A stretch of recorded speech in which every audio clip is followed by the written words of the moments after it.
Video like जरूर कर लीजिए और ऐसे वीडियो लगातार फ्री में पाने के लिए चैनल को तुरंत सब्सक्राइब कर लीजिए और बेल आइकन को जरूर टैप कर लीजिए ताकि आगे भी सारे वीडियो आपको मिलते रहे। यूट्यूब में फॉलो करते हैं तो प्लीज ये वाला फ्री टेलीग्राम चैनल जरूर ज्वाइन कर लीजिएगा। सारे नोटिफिकेशन सारे अपडेट यहीं पे आते हैं, ध्यान रखिए।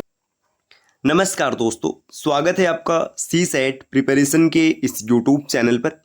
साथियों, आज की इस वीडियो में हम लोग UP triple S C PET 2025 के लिए डीआई के एक महत्वपूर्ण क्लास का डिस्कशन करेंगे, जिसमें कुछ बेहतरीन प्रश्नों को देखेंगे जो कि UP triple S C PET के एग्जाम में आ चुके हैं।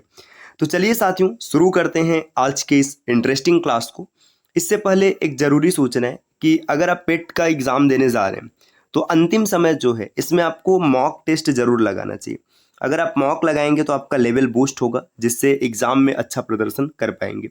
तो मॉक लगाने के लिए आप प्ले स्टोर से ज्ञान सर एजुकेशन एप्लीकेशन इंस्टॉल कीजिए और वहां से आप मॉक टेस्ट के सीरीज को ज्वाइन कर सकते हैं मात्र 49 रुपये में। कोर्स परचेज करते समय आप कूपन कोड अप्लाई कीजिएगा ज्ञान सर डिस्काउंट, 90% का ऑफ आपके लिए मिलेगा। ये ऑफर लिमिटेड टाइम के लिए है, तो जल्द से जल्द इसका लाभ लीजिए और अंतिम समय में आप मॉक ज़रूर लगाइए। अगर आप अतिरिक्त जानकारी प्राप्त करना चाहते हैं इस कोर्स के बारे में तो इस नंबर पर व्हाट्सएप करके आप जानकारी ले सकते हैं। चलिए अब हम लोग अपने प्रश्नों को देखते हैं। देखिए, यहाँ पर पहला प्रश्न है, पूर्व के वर्षों में एक्स कंपनी द्वारा निर्मित हजारों में मतलब 5 प्रकार की कार ABCDE की संख्या नीचे दी है। मतलब ये वर्ष है, देखिए 2016, 17, 18, 19, 20, 21 ये वर्ष है और 5 कंपनी है ABCD और E। ये कार बना रहा है। जैसे ए ने 2016 में 230,000 कार बनाए, बी ने 200,000 कार बनाए। ये हजार का आंकड़ा है। तो इस आंकड़े के आधार पर कुछ प्रश्न पूछे जाएंगे और उन प्रश्नों का उत्तर आपको देना होगा। देखिए, ये UP triple S C PET 2022 के पेपर में आया हुआ प्रश्न है।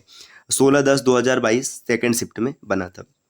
यहाँ पर पूछा है कि वर्ष 2016 से 2021 तक कार ए के उत्पादन में अनुमानित वृद्धि कितने प्रतिशत है। देखिए, 2016 से स्टार्ट करेंगे और 2021 में आएंगे तो अनुमानित वृद्धि कितनी है। तो वृद्धि कैसे निकालेंगे। देखिए, 2016 में कितना उत्पादन है, ये है 230, और जब प्रतिशत पूछ लिया तो हजार से कोई मतलब नहीं है।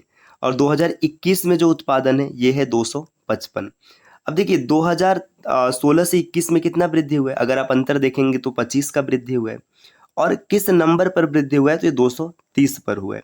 और प्रतिशत में बदलने के लिए आप 100 से गुणा करा देंगे तो 0 से 0 कट गया। अब 25 में 10 का गुणा कराएंगे तो 250 मिलेगा, और 250 को भाग करेंगे 23 से तो 23 दहा में 230 हो जाएगा। मतलब 10% से थोड़ा सा ज़्यादा रहेगा, क्योंकि 230 होने के बाद यहाँ पर 20 बचा रहेगा। तो 10% से ज़्यादा, थोड़ा सा ही ज़्यादा, बहुत ज़्यादा नहीं। देखिए, ये 14% है, बहुत ज़्यादा है। 12% भी बहुत ज़्यादा है। अब 9.8 ये तो 10 से कम है, तो 3 ऑप्शन एलिमिनेट हो गया। ऑप्शन डी इस प्रश्न का सही उत्तर होगा, 10.87%। तो देखिए, बहुत ही आसान प्रश्न होते हैं। ऐसा नहीं है कि बहुत कठिन होगा, बहुत क्रिटिकल होगा, नहीं बनेगा। कॉन्सेप्ट क्लियर है, आप चंद सेकंड में प्रश्नों को सॉल्व कर पाएंगे। अगले स्लाइड पर आते हैं। देखिए, नेक्स्ट यहाँ पर यही चार्ट है और प्रश्न दिया है 2016 से 2021 के दौरान एक्स कंपनी द्वारा निर्मित कारों में से किस प्रकार की कंपनी की संख्या अधिकतम है। देखिए, अब आपको बताना है कि 2016 से 21 तक जब आएंगे तो किस कंपनी ने कार का अधिकतम उत्पादन किया है, मतलब सबसे ज़्यादा संख्या। तो यहाँ पर सबसे ज़्यादा की बात किया जा रहा है। देखिए, अगर 2016 में देखेंगे तो सबसे आगे ए है, 2017 में भी देखेंगे तो सबसे आगे ए है, 2018 में भी देखिए सबसे आगे ए है, 2019 में भी सबसे आगे ए है, 2020 में यहाँ पर सी आगे है, लेकिन मार्जिन कितने का है, खाली 10 का है। और 2021 में अगर देखेंगे तो यहाँ पर जो है ये भी सबसे आगे ए ही है। तो ओवरऑल अगर देखा जाए तो जितने वर्ष हैं, मतलब अगर 2020 को छोड़ दिया जाए तो 2020 के बाद अन्य जितने भी वर्ष है ए का उत्पादन सर्वाधिक है। तो इसका मतलब है कि भाई ए ही सबसे आगे होगा। अच्छा, यहाँ पर जैसे सी की बात अगर करेंगे, कोई कहेगा कि भाई 2020 में सी ज़्यादा उत्पादन कर रहा है, तो देखिए कितने का अंतर है, खाली 10 का अंतर है। और यहाँ पर देख लीजिए अंतर काफ़ी बड़ा है। तो जो सर्वाधिक उत्पादन है ये ए का हो जाएगा, ऑप्शन 20 प्रश्न का उत्तर बनेगा। अब देखिए, अगर इसमें आप कॉन्सेप्ट के साथ थोड़ा टेक्निकल तरीके से आगे नहीं बढ़ेंगे, सामान्य तरीके से अप्रोच करेंगे, तो आप क्या करेंगे, सबको जोड़ेंगे, वो तो काफ़ी बड़ा हो जाएगा ना। जैसे इन सबको जोड़ता है सामान्य, जैसे अभ्यर्थी क्या करेगा, इसको जोड़ेगा कि 23, 24, 25, 26, 23, 255, इन सबको जोड़ेगा, यहाँ पर लिखेगा 5। फिर इसके बाद 4, 3, 7, 5, 12, 6, 18, 3 21 और 5 26, अब 2 हासिल है, फिर 2 छक्का 12 2 14। ये तरीका तो बहुत लंबा पड़ेगा, जैसे 1465 है। देखिए यहाँ पर देखेंगे तो फिर कितना हो जाएगा, देखिए 5 5 10 5 15 एक हासिल है, 3 3 6 और 3 9 2 11 फिर से एक हासिल है, तो यहाँ पर हो जाएगा 8 2 10 1 11। देखिए 1115 है। तो ऐसे करेंगे तो फिर भाई ये तरीका तो काफ़ी ज़्यादा लंबा हो जाएगा। इस तरीके के साथ आपको अप्रोच नहीं करना है। जब भी प्रश्न मिलेगा, हाँ, इस तरीके को तब आप फॉलो कीजिएगा जब डिसीजन नहीं हो पाएगा। जैसे आपने सब में देखा ए आगे था, ए आगे था, ए आगे था, तो सामान्यतः जब भी ऐसे प्रश्न बनते हैं ना, तो उनमें यही अप्रोच रखना है। आप देखेंगे ज़्यादातर टाइम 90% टाइम क्या होगा, आपको इसी अप्रोच से आंसर मिल जाएगा। इक्का दुक्का ऐसा होगा जब आंसर नहीं मिलेगा, तो उस कंडीशन में हम लोग कैलकुलेशन करेंगे, क्योंकि भाई वो अंतिम है, वहाँ पर करना ही पड़ेगा। अच्छा, इससे क्या होगा कि जैसे मान लीजिए आंसर नहीं भी मिलेगा तो कुछ ऑप्शन एलिमिनेट हो जाएंगे, तो उन्हें चेक करने की आवश्यकता ही नहीं पड़ेगी।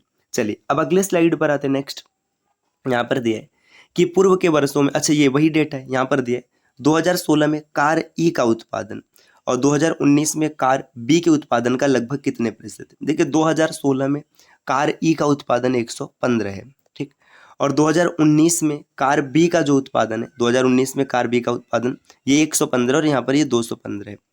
तो आपसे पूछा जा रहा है कि जो ये 115 है, ये 215 का कितना प्रतिशत है।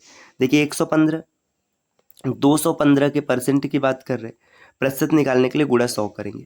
अब क्या इसको बेसिक तरीके से कैलकुलेट करें, थोड़ा सा दिमाग लगाइए, थोड़ा सा दिमाग लगाएंगे आंसर बनेगा। देखिए ये 215 है, अगर 215 का 50% निकाला जाए लगभग में, तो आप देखेंगे ये आएगा 107.5, इतना बनेगा। तो ये 50% होता तो 107.5 होता।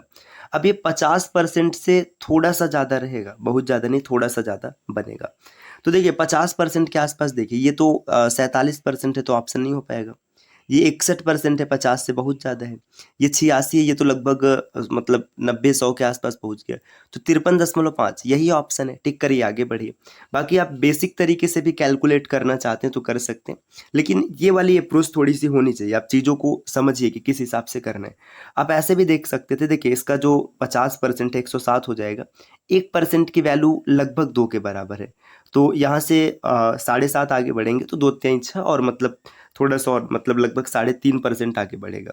बाकी आप कैलकुलेट करना चाहें तो कर सकते। देखिए 5 से काटेंगे तो ये आएगा 23, 23 पंचे 115, 5 से काटेंगे तो 5 चौका 20 और 5 तेई 15, 2300 और भागे 4300। अब यहाँ पर ये भाग करेंगे, 2300 भागे 4300। अच्छा 43 से भाग करना है तो पहले 5 बार पहाड़ा पढ़ेंगे, 5 तेई 15, एक हासिल है, 5 चौका 20 1 21। यहाँ पर देखिए 15 बचा, 0 उतर गया। फिर आप पहाड़ा पढ़ेंगे 3 बार, है ना, 3 तिरिक का 9, 4 तेई 12, यहाँ पर 21 बचा है, जाएगा दशमलव लगा और ये 0 उतर आया। फिर आप पढ़ेंगे ये पहाड़ा 5 बार पढ़ेंगे तो अप्रॉक्सीमेट 215 आएगा। तो ये 5 बचा, तो देखिए 53.5। आप भाग करके भी ऐसे ही देख पाएंगे, तो ज़्यादा अच्छा है कि क्यों परेशान होना, डायरेक्ट कर लीजिए। अगले स्लाइड पर आते हैं। देखिए ये आपको एक बार फिर से बता दें साथियों, लास्ट समय में आप टेस्ट जरूर लगाइएगा। आपको 49 रुपये में 25 टेस्ट मिल जाएगा। आप इसको एक बार लगा लीजिएगा, इससे आपका लेवल काफ़ी ज़्यादा बूस्ट होगा। अगले स्लाइड पर आते हैं। देखिए अगला प्रश्न यहाँ पर दिया है, हमें विभिन्न 5 कंपनियां और इन कंपनियों में काम करने वाले कर्मचारियों की संख्या दी गई है। तालिका में हमें लेखा एवं अनुसंधान में कार्यरत पुरुष व महिला कर्मचारियों का प्रतिशत भी दिया गया। देखिए कंपनी ए में 450 कर्मचारी है, जिसमें लेखा विभाग में 12% पुरुष हैं और 14% महिला है। शोध विभाग में 9% पुरुष है और 7% महिला है। अच्छा, आप इन सबको जोड़ेंगे तो कहेंगे 100% नहीं आ रहा है। देखिए ये भी हो सकता है कंपनी में और भी विभाग हो, यहाँ पर 2 का जिक्र किया गया। अब इसके आधार पर कुछ प्रश्न पूछे जाएंगे और आपको उसका उत्तर देना होगा। यदि लेखा विभाग के में कंपनी ई के 60% कर्मचारियों के पास MBA की डिग्री है, ठीक है, लेखा विभाग में जो कंपनी ई है 60% के पास MBA है, और अनुसंधान विभाग में उसी कंपनी के 40% कर्मचारियों के पास MBA की डिग्री है, तो कंपनी ए में कितने कर्मचारियों के पास MBA की डिग्री है। ये भी 2022 के पेपर में आया हुआ प्रश्न है। देखिए लेखा विभाग कंपनी ई, देखिए कंपनी ई में कुल 350 वर्कर हैं, ठीक, इसमें से लेखा विभाग में कितने प्रतिशत काम करते हैं, 18 और 12 30%। तो 30% लोग ऐसे हैं जो कि लेखा विभाग में काम करते हैं। इसको सही करने के लिए 100 से भाग दे लिया गया। अब देखिए इसमें काम करने वाले 60% कर्मचारी ऐसे हैं जिनके पास MBA है। तो देखिए इतने लेखा विभाग में पुरुष कर्मचारी और महिला कर्मचारी मिलाकर हैं, 60% के पास MBA की डिग्री है। तो कुल कितने लोग यहाँ पर MBA की डिग्री रखते हैं? देखिए ये भाग कर लीजिए 3 और यहाँ पर आ गया 5, 2 जीरो से 2 जीरो कट गया, 5 सत्ते 35, तो 3 त्रिक 9 सत्ते 63। 63 कर्मचारी यहाँ पर ऐसे जिनके पास MBA की डिग्री है। और यहीं पर दिया है कि जो शोध विभाग है उसमें भी यही सिचुएशन है। शोध विभाग में देखिए 350 कुल कर्मचारी हैं कंपनी में। शोध विभाग में कितने कर्मचारी हैं? 7 3 10 है ना, 10 और बटे में 100, और 40% ऐसे हैं जिनके पास क्या है? MBA की डिग्री है। तो 40 मतलब यहाँ पर 2/5 भी लिख सकते हैं, अभी मैं डायरेक्ट लिख रहा हूँ। इसको काट लेते हैं 2/5 और ये 1 2 जीरो से 2 जीरो कट गया, 5 सत्ते 35। 14 लोग यहाँ पर ऐसे जिनके पास MBA की डिग्री है। तो 35 मतलब जो 63 लोग हैं यहाँ पर है और 14 लोग यहाँ पर है। 63 और 14 कितने कर्मचारी हो गए? 77 कर्मचारी। तो कंपनी ई के 77 कर्मचारी ऐसे हैं जिनके पास MBA की डिग्री है। ऑप्शन बी इसका उत्तर हो जाएगा। अगले स्लाइड पर आते हैं। नेक्स्ट यहाँ पर दिया है कि आपको बताना है कि जो कंपनी ए के लेखा कर्मचारियों की कुल संख्या कंपनी ई के अनुसंधान कर्मचारियों की कुल संख्या से कितने प्रतिशत अधिक है। देखिए कंपनी ए में 450 लोग हैं। इसमें लेखा में कुल कितने हैं आपको ये देखना है। देखिए लेखा में कितने हो जाएंगे? 450 है और इसमें 12 और 14 26% हो जाएंगे। प्रतिशत को सही करने के लिए 100 से भाग दे लिया गया, ये हो गया। इसको कैलकुलेट करते हैं। देखिए ये 0 से 0 कट गया, यहाँ पर 13 आ गया और यहाँ पर 9 आ गया। 13 9 या 117। 117 कर्मचारी कंपनी ए में है, ठीक, जो इसके लेखा विभाग में काम करते हैं। फिर कंपनी ई की बात करेंगे। ई के अनुसंधान विभाग की बात करें, देखिए 350 कुल हैं, 350 हो गए और इसमें अनुसंधान विभाग में 10% लोग काम करते हैं। तो यहाँ पे गुणे 10/100 कैलकुलेट करेंगे तो यहाँ पर आ जाएगा 35, मतलब 35 कर्मचारी यहाँ पर हैं। आपको बताना है कि ये इससे मतलब कितना ज़्यादा है, तो आप से लगभग कितने प्रतिशत अधिक है। तो आप यहाँ पे कैलकुलेट कर सकते हैं, आराम से देख सकते हैं, डिफरेंस निकाल लीजिएगा। 117 माइनस 35 और बटे में 35 और चीज़ों को प्रतिशत में बदलने के लिए 100 से गुणा कर देंगे। तो 117 में से जब 35 को घटाएंगे तो ये आपको मिलेगा यहाँ पर 8 और 7 ये सॉरी 2 आएगा भाई, 8 यहाँ पर थोड़ा सा मिस्टेक हो गया, 2 इसके बाद ये 8 82/35 82/35 35 दूना 70, 200 से तो ज़्यादा ही आएगा। अब कैलकुलेट करना है 82/35 को 82/35 और प्रतिशत को इसको प्रतिशत में बदलने के लिए 100 से गुणा कर देंगे। देखिए 7 से काटें, 5 से काटेंगे 20 और यहाँ पर आ गया 7, ठीक, 7 1 का 7, एक बचा है 7 1 का 7 है ना।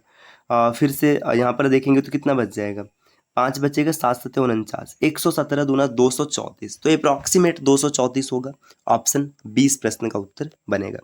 नेक्स्ट अगले स्लाइड पर आते हैं। यहाँ पर दिया है कि सभी कंपनी डी को छोड़कर लेखा विभाग में की महिला कर्मचारियों की कुल मिलाकर संख्या और सभी कंपनी ए और ई को छोड़कर पुरुष कर्मचारी जो है अनुसंधान विभाग में, इनके बीच का अंतर क्या होगा। तो इसका सही उत्तर क्या होगा आप कमेंट करके बताइएगा। तो साथियों ये आज की क्लास रही जिसमें हम लोगों ने कुछ बेहतरीन प्रश्नों का डिस्कशन किया जो कि UPSSC PET 2022 के पेपर में पूछा गया था। इस प्रकार के वीडियोज़ को लगातार देखने के लिए आप चैनल को सब्सक्राइब कर सकते हैं।